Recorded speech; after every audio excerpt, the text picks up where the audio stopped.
बापा माँ केते आशा नहीं पुओटी जन्म करिथांती। समस्ते कुहंती पुओ अछि तो साहा अछि।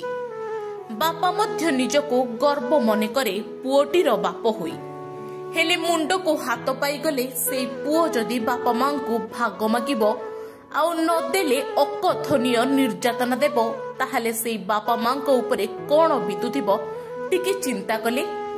ठीक एमिति एक घटना सामना को आसीछि। निज जन्म कला वृद्ध पितामाता को पुओ बहु घर बाहर करदेबा परे पितामाता तिगिरिया थाना रे अभियोग कले। तेबे थानारू न्याय न पाई निराश वृद्ध दंपति शेषरे उपजिलापालଙ୍କ द्वारस्थ होइछंती। एभली एक दुखद घटना घटिछि तिगिरिया थाना अंतर्गत बाणेश्वर पड़ा ग्राम रे। घर कौन है जे ठीक आछो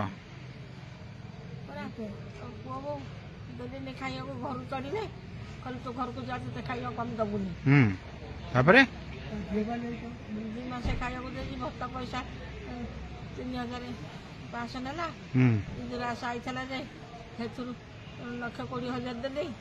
आम घरे ना टिके चालिया करिकरी हेठी आमे थिलु हेटु गोड़ हाथ चलुथला बोली मुठा आंधी खाउथलु हां आ गोड़ हाथ डॉक्टर लाखड़ मोबाइल मुठा लेके आंधी की मासे दैछले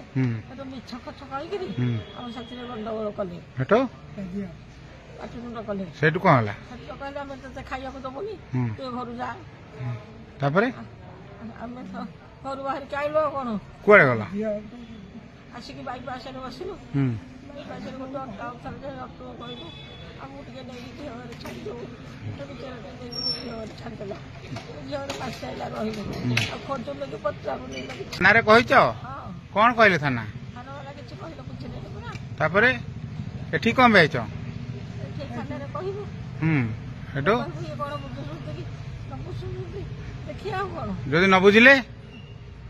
को करू ते पाकर पाकर रहबो पूरा बड़ी जड़ी जा कहे तो पड़ो सेटू केते दिन रहयो थाना वाला बाबू सब के रखो से विचार करे